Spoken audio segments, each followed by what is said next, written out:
Hello friends, ଜୟ ଜଗନ୍ନାଥ, ଶୁଭ ସକାଳ। ଆପଣଙ୍କୁ ସ୍ୱାଗତ କରୁଛି ନିର ଓଡ଼ିଆ ଟିଭି କି। ଆସନ୍ତୁ ଆଜି ସକାଳରୁ ଆସିଥିବା କେତେଗୁଡ଼ିଏ ଗୁରୁତ୍ୱପୂର୍ଣ୍ଣ ଖବର ଉପରେ ନଜର ପକାଇ ନବା। ଭିଡ଼ିଓଟି ଭଲ ଲାଗିଲେ ସବସ୍କ୍ରାଇବ କରି ପାଖରେ ଥିବା ଅଲ୍ ବେଲ୍ ଆଇକନକୁ ଦବାଇ ଦିଅନ୍ତୁ। ଏହିଭଳି ଗୁରୁତ୍ୱପୂର୍ଣ୍ଣ ଖବର ଆପଣଙ୍କ ପାଖକୁ ସର୍ବପ୍ରଥମେ ପହଞ୍ଚି ପାରିବ। ପୁଣି ବ୍ୟାପିଲାଣି କରୋନା ଭୟ, ନୂଆ ଭାରିଆଣ୍ଟକୁ ନେଇ ଦେଶକୁ ବିପଦ।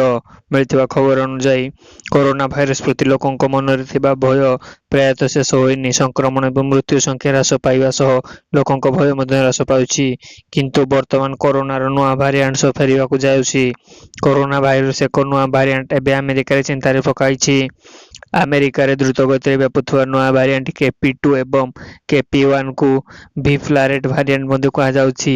ଏହାକୁ ଓମିକ୍ରନ୍ ଜେ.1 ବଂଶଜ ବୋଲି କୁହାଯାଇଥିବା ବେଳେ ଏହାକୁ ନେଇ ଏବେ ଚିନ୍ତା ବୃଦ୍ଧି ପାଇଛି। ଫ୍ଲାରିଟ୍ ଭାରିଆଣ୍ଟ ଯୋଗୁଁ ଆମେରିକାରେ ନୂଆ ମାମଲା ବୃଦ୍ଧି ପାଉଛି। ଏହି ଭାଇରସର ଆକ୍ରମଣରେ କିଛି ରୋଗୀଙ୍କୁ ହସ୍ପିଟାଲରେ ଭର୍ତ୍ତି କରାଯାଇଥିବା ମଧ୍ୟ ମିଳିଛି। ବ୍ରିଟେନ୍, ସାଉଥ କୋରିଆ ଏବଂ ନ୍ୟୁଜିଲ୍ୟାଣ୍ଡ ମଧ୍ୟ ଫ୍ଲାରିଟ୍ ମାମଲା ବୃଦ୍ଧି ପାଇବା ସହ କରୋନାର ଲହରୀ ବିପଦ ହୋଇଛି। ଭାରତରେ କୋଭିଡ୍-19 ଜିନୋମିକ୍ସ କର୍ପୋରେସନ ଇନଷ୍ଟାକ ଅନୁଯାୟୀ ମେ 6 ତାରିଖ ପର୍ଯ୍ୟନ୍ତ ଦେଶରେ କେପି2ର 238ଟି ମାମଲା ଚିହ୍ନଟ ହୋଇଥିବା ବେଳେ କେପି1ର 30ଟି ମାମଲା ରେକର୍ଡ ହୋଇଛି। ତେବେ ନୂଆ ଭାରିଆଣ୍ଟର ଲକ୍ଷଣ ଅନ୍ୟ ଓମିକ୍ରନ୍ ଭାରିଆଣ୍ଟ ସହ ପ୍ରାୟତଃ ସମାନ। ପ୍ଲାଟି ଭାରିଆଣ୍ଟ ମଧ୍ୟ, ବିଶେଷ କରି ଗଳା ଶୁଖିଯିବା, କାଶ, ନାକ ବନ୍ଦ ହେବା ସହ କ୍ଳାନ୍ତ ଅନୁଭବ ହେବା, ମୁଣ୍ଡ ବିନ୍ଧା, ମାଂସପେଶୀ ଯନ୍ତ୍ରଣା, ସ୍ୱାଦ ବାରି ନ ପାରିବା ଇତ୍ୟାଦି ଲକ୍ଷଣ ମିଳିଥିଲା।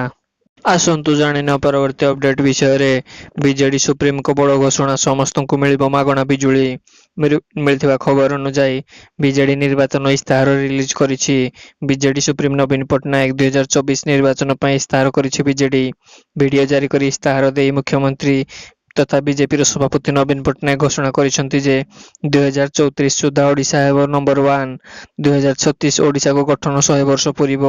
ଓଡ଼ିଶା ଲେଖିବ ବିଶ୍ୱରେ ନୂଆ ଇତିହାସ। ଏହି ଘୋଷଣା କରିଛନ୍ତି ମୁଖ୍ୟମନ୍ତ୍ରୀ ନବୀନ ପଟ୍ଟନାୟକ। ନୂଆ ସ୍କଲାରସିପ୍ ଯୋଜନା ପ୍ରୋତ୍ସାହନ ରାଶିକୁ ବୃଦ୍ଧି କରାଯାଇଛି। ଛାତ୍ରଙ୍କୁ 14,000 ଓ ଛାତ୍ରୀଙ୍କୁ 12,000 ପ୍ରଦାନ କରାଯିବ। ଯୁବକଙ୍କ ପାଇଁ 2 ଲକ୍ଷ ସରକାରୀ ଚାକିରି ଦିଆଯିବ। ପୁରୀ ହେବ ଅନ୍ତର୍ଜାତୀୟ ସହର, କହିଛନ୍ତି ବିଜେଡି ସୁପ୍ରିମୋ ନବୀନ ପଟ୍ଟନାୟକ।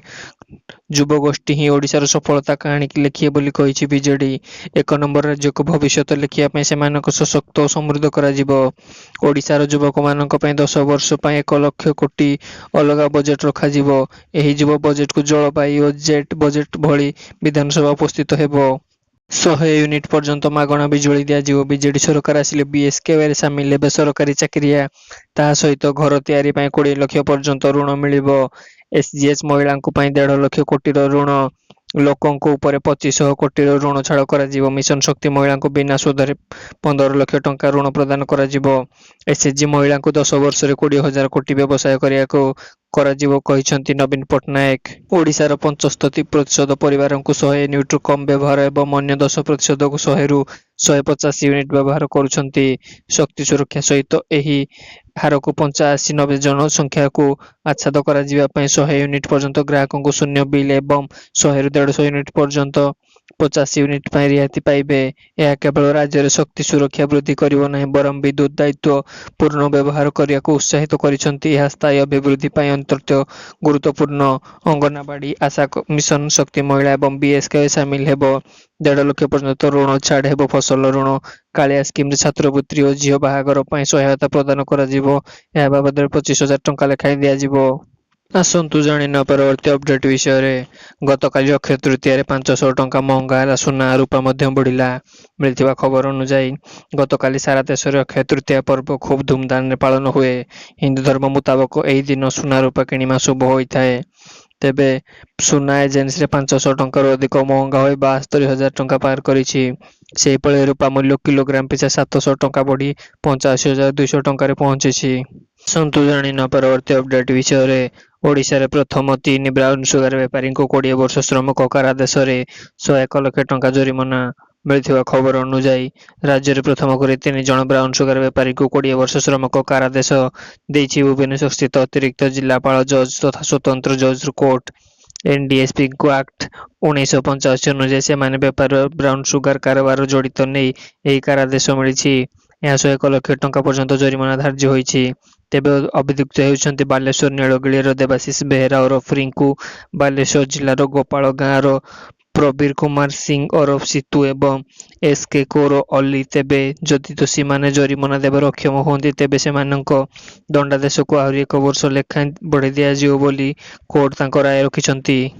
ଆସନ୍ତୁ ଜାଣିବା ପରବର୍ତ୍ତୀ ଅପଡେଟ୍ ବିଷୟରେ।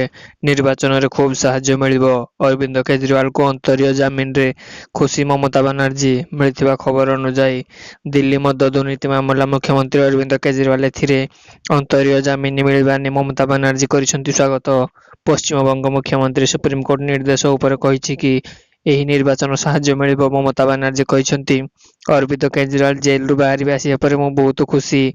ସେ ଏକ୍ସରେ କହିଛନ୍ତି ଯେ ମୋତେ ଖୁସି ଲାଗୁଛି ଅରବିନ୍ଦ କେଜରିୱାଲ ଅନ୍ତରୀୟ ଜାମିନ ମିଳିଯାଇଛି। ବର୍ତ୍ତମାନ ନିର୍ବାଚନ ସମୟରେ ଏହି ନିଷ୍ପତ୍ତି ଖୁବ୍ ସାହାଯ୍ୟ ମିଳିବ। ସୁପ୍ରିମକୋର୍ଟ ଅରବିନ୍ଦ କେଜରିୱାଲଙ୍କୁ ରାଜନୀତି ଓ କଳା ଉପରେ ଭାଗ ନେବାର ଅନ୍ତରୀୟ ଜାମିନ ଦେଇଛନ୍ତି। ଏହାର ଅର୍ଥ ସେ ଲୋକସଭା ନିର୍ବାଚନ କ୍ୟାମ୍ପେନରେ ସାମିଲ ହେବେ। ଅରବିନ୍ଦ କେଜରିୱାଲ ଓ ମମତା ବାନାର୍ଜୀ ମଧ୍ୟରେ ଭଲ ସମ୍ପର୍କ ଥିଲେ ମନେ କରାଯାଏ। ଅନେକ ଥର ଦିଲ୍ଲୀ ଯାତ୍ରା ବେଳେ ମମତା ବାନାର୍ଜୀ ଅରବିନ୍ଦ କେଜରିୱାଲ ସହ ସାକ୍ଷାତ ହୋଇସାରିଛି। ଆସନ୍ତୁ ଜାଣିବା ପରବର୍ତ୍ତୀ ଅପଡେଟ୍ ବିଷୟରେ। ଛତିଶଗଡ଼ରେ ଏନକାଉଣ୍ଟର 8 ମାଓବାଦୀ ନିହତ। ମିଳିଥିବା ଖବର ଅନୁଯାୟୀ ଛତିଶଗଡ଼ ବିଜାପୁର ପଡ଼ିଆରେ ଜଙ୍ଗଲ ପୋଲିସ ଓ ମାଓବାଦୀଙ୍କ ମଧ୍ୟରେ ଏନକାଉଣ୍ଟର। ଏହି ସଂଘର୍ଷ ବେଳେ 8 ଜଣ ମାଓବାଦୀ ନିହତ ହୋଇଥିବା ଖବର ମିଳିଛି। ସେହିଭଳି ଜଙ୍ଗଲରେ ଥିବା ବହୁତ ବଡ଼ ମାଓବାଦୀ ଯବାନ ଘେର କରିନେଇଥିଲେ। ଏବେ ବି ରହିଛନ୍ତି। ଦୁଇ ପଟ ସଂଘର୍ଷ ଚାଲିଛି। ଘଟଣାସ୍ଥଳରୁ ମାଓବାଦୀ ମୃତଦେହ ଓ ହତିଆର ଜବତ କରାଯାଇଛି। 3 ଜିଲ୍ଲାର ଯବାନ କ୍ୱାଣ୍ଟି ନକ୍ସଲ ଅପରେସନ ଅଛନ୍ତି ଓ 12 ଘଣ୍ଟା ହେଲା ଲଗାତାର ସଂଘର୍ଷ ଚାଲିଛି। ବଡ଼ ନକ୍ସଲ ଲିଡର ଉପସ୍ଥିତ ବିଷୟରେ ଜଣାପଡ଼ିବା ପରେ ଅପରେସନ ଲଞ୍ଚ କରାଯାଇଥିଲା। ବସ୍ତର ଆଇଜି ଓ ଡିଆଇଜି ସହିତ ଜିଲ୍ଲାର ଏସପି ଅପରେସନ ଉପରେ ନଜର ରଖିଛନ୍ତି। ଆସନ୍ତୁ ଜାଣିବା ପରବର୍ତ୍ତୀ ଅପଡେଟ୍ ବିଷୟରେ। ଚନ୍ଦ୍ରରେ ଦୌଡ଼ିବ ଟ୍ରେନ୍, ନିର୍ମାଣ ହେବ ରେଳ ଷ୍ଟେସନ। ମିଳିଥିବା ଖବର ଅନୁଯାୟୀ ପୃଥିବୀ ଭଳି ଚନ୍ଦ୍ରରେ ମଧ୍ୟ ଚାଲିବ ଟ୍ରେନ୍। ଏହା ଶୁଣି ଆପଣ ଆଶ୍ଚର୍ଯ୍ୟ ହେଉଥିବେ। ଭାବୁଥିବେ ଏହା କୌଣସି ଫେକ୍ ନ୍ୟୁଜ୍, କିନ୍ତୁ ଆମେରିକାର ମହାକାଶ ଗବେଷଣା ସଂସ୍ଥା ନାସା ଇସ୍ରୋ ପକ୍ଷରୁ ଏମିତି କିଛି ଯୋଜନା ହୋଇଛି।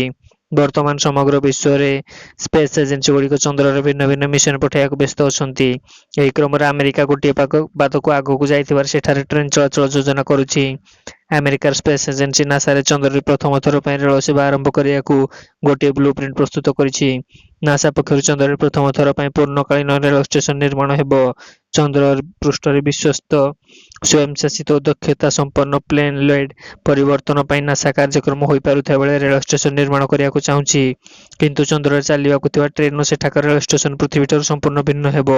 ନାସାର କହିବା କଥା ଯେ ସେଠାରେ ଏହିପରି ଏକ ରୋବୋଟିକ୍ ପରିବହନ ବ୍ୟବସ୍ଥା ପ୍ରସ୍ତୁତ କରାଯିବାକୁ ଚାହୁଁଛି ଯାହା ଚନ୍ଦ୍ରରେ ଥିବା ବୈଦେଶିକ ଦୈନିକତାକୁ ଆବଶ୍ୟକ ପୂରଣ କରିପାରିବ।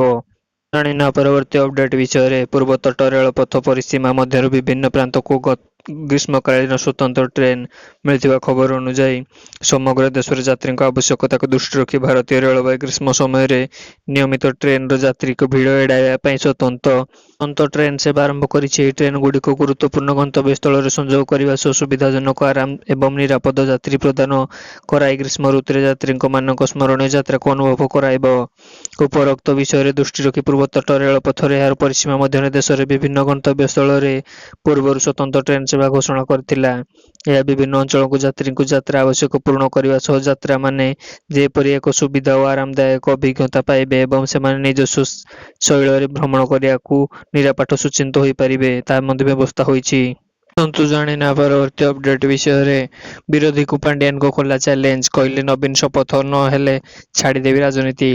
ମିଳିଥିବା ଖବର ଅନୁଯାୟୀ ଝାରସୁଗୁଡ଼ାରେ ବିଜେଡି ଷ୍ଟାର ପ୍ରଚାରକ ଭିକେ ପାଣ୍ଡିଆନଙ୍କ ନିର୍ବାଚନ ପ୍ରଚାର। ଝାରସୁଗୁଡ଼ା ପରେ ବ୍ରଜରାଜନଗର ଯାଇ ଭିକେ ପାଣ୍ଡିଆନ ପ୍ରାର୍ଥୀଙ୍କୁ ମାଗିଛନ୍ତି ଭୋଟ। ପ୍ରଥମେ ଲୋକଙ୍କୁ ଜୁହାର କରିବା ସହ ବିଜେଡି ଇସ୍ତାହାର ସମ୍ପର୍କରେ ବଖାଣିଥିଲେ ପାଣ୍ଡିଆନ।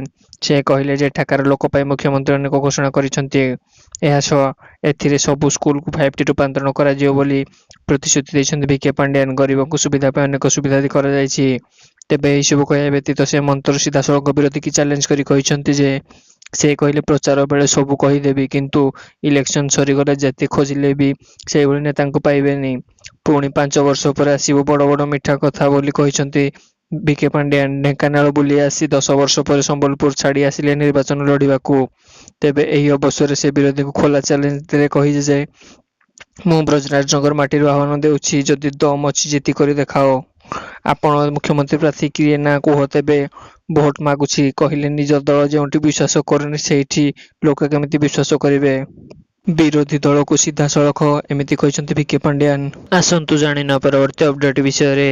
ବିଏଆରସିରେ ନିଯୁକ୍ତି ସୁଯୋଗ ବିନା ପରୀକ୍ଷାରେ ହେବ ଚୟନ, ତୁରନ୍ତ କରିନିଅନ୍ତୁ ଆବେଦନ। ମିଳିଥିବା ଖବର ଅନୁଯାୟୀ ଭାବା ପରମାଣୁ ଅନୁସନ୍ଧାନ କେନ୍ଦ୍ରରେ କାମ କରିବା ପାଇଁ ସ୍ୱପ୍ନ ଦେଖୁଥିବା ଆଶାୟୀଙ୍କ ପାଇଁ ଖୁସି ଖବର। ବିଏଆରସି ରେଜିମେଣ୍ଟ 2024 ଅନ୍ତର୍ଗତ ଡ୍ରାଇଭର କ୍ୟାଡର ପଦବୀ ପାଇଁ 50 ନିଯୁକ୍ତ ପଦବୀ ଆବେଦନ କରାଯାଇଛି। ଏପ୍ରିଲ 30ରୁ ଆବେଦନ ପ୍ରକ୍ରିୟା ହୋଇଥିବା ବେଳେ ଆବେଦନ ପ୍ରକ୍ରିୟା ଚାଲିଥିବା ବେଳେ ମେ 24 ରହିଛି ଲାଷ୍ଟ ଡେଟ୍। ଏଥିପାଇଁ ବିଏଆରସିର ଅଫିସିଆଲ ୱେବସାଇଟ୍ BARC.gov.in କୁ ଯାଇ ଆପଣ ଆବେଦନ କରିପାରିବେ। ବିଏଆରସିର ଡ୍ରାଇଭର କ୍ୟାଡରଙ୍କ ପୋଷ୍ଟ ପାଇଁ ଆବେଦନ କରିବାକୁ ଚାହୁଁଥିଲେ ପ୍ରାର୍ଥୀଙ୍କ ପାଖରେ ଉଭୟ ହାଲୁକା ମୋଟର ଯାନ LMV ଏବଂ ଭାରୀ ଯାନ HMVର ଡ୍ରାଇଭିଂ ଲାଇସେନ୍ସ ଥିବା ଅନିବାର୍ଯ୍ୟ ଅଟେ। ଆବେଦନ ଫର୍ମ ସଠିକ୍ ଭାବରେ ପୂରଣ କରିବା ପରେ ଅଫିସିଆଲ ୱେବସାଇଟ୍ ନୋଟିଫିକେସନ ଦିଆଯାଇଥିବା ଠିକଣା ନିର୍ଦ୍ଧାରିତ ସମୟ ପୂର୍ବରୁ ପଠାଇ ଦେବାକୁ ପଡ଼ିବ। ଏହି ପଦବୀ ପାଇଁ ଆବେଦନ କରିବାକୁ ଚାହୁଁଥିବା ବ୍ୟକ୍ତିଙ୍କ ଯୋଗ୍ୟତା ସମ୍ପର୍କୀୟ ସୂଚନା ପାଇଁ ବିଏଆରସି ଅଫିସିଆଲ ୱେବସାଇଟ୍ ନୋଟିଫିକେସନ ଦେଖିନେବେ। 65 ବର୍ଷରୁ କମ୍ ବୟସ ଥିବା ଯୋଗ୍ୟ ପ୍ରାର୍ଥୀଙ୍କୁ ଏହି ପଦବୀ ପାଇଁ ଆବେଦନ କରିବାକୁ ପଡ଼ିବ।